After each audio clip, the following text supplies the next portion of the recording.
বিএনপির কেন্দ্রীয় কার্যালয়ে সকাল 10টা থেকে দ্বিতীয় দিনের মতো ত্রয়োদশ সংসদের সংরক্ষিত নারী আসনের মনোনয়ন বিক্রি শুরু হয়েছে।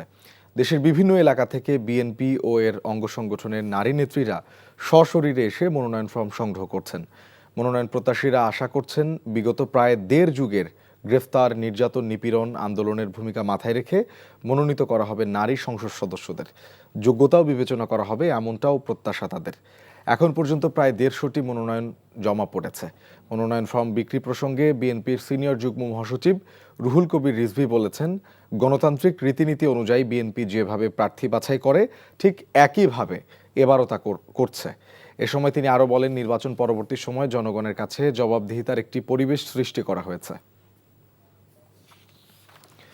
নয়াপল্টনে বিএনপির কেন্দ্রীয় কার্যালয়ে আছেন স্টাফ করেসপন্ডেন্ট ইফতেখার রেজা। সংরক্ষিত নারী আসনে মনোনয়ন ফর্ম সংগ্রহের খবরাখবর জানতে সরাসরি যুক্ত হচ্ছি তার সাথে।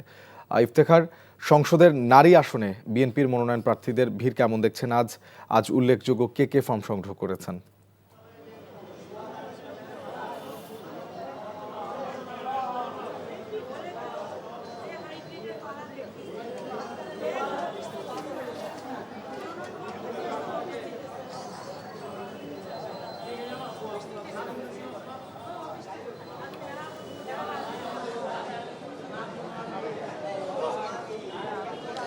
বেলা 11টা থেকে শুরু হয়েছে দ্বিতীয় দিনের মতো মনোনয়ন ফর্ম বিতরণের কার্যক্রম। আজকেও প্রায় শতাধিক এখন পর্যন্ত মনোনয়ন প্রত্যাশীরা মনোনয়ন কিনেছেন এবং এই মনোনয়ন কিনতে 2000 টাকা করে জমা দিতে হচ্ছে এবং মনোনয়ন ফর্ম যখন জমা দিবেন ঠিক তখন 50,000 টাকার জামানত জমা দিতে হবে। এবং কিছুক্ষণ আগে গণমাধ্যমে কথা বলেছেন প্রধানমন্ত্রীর উপদেষ্টা এবং বিএনপির সিনিয়র যুগ্ম মহাসচিব রুহুল কবির রিজভী। তিনি জানিয়েছেন দলের যে গণতান্ত্রিক উপায়ে প্রার্থী নির্বাচনের যে প্রক্রিয়া, সেই প্রক্রিয়া মেনেই নারী আসনেও প্রার্থী নির্বাচন করা হবে। এবং আমি আপনাকে জানিয়ে রাখতে চাই যে প্রথম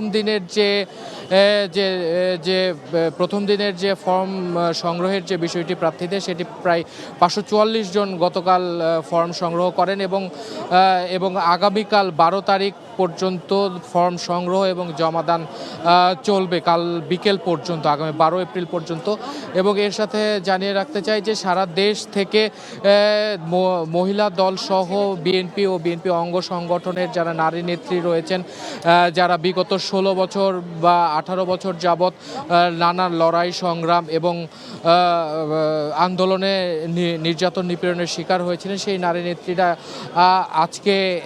আজকে এবং আগামীকাল পর্যন্ত মনোনয়নপত্র সংগ্রহ করবেন।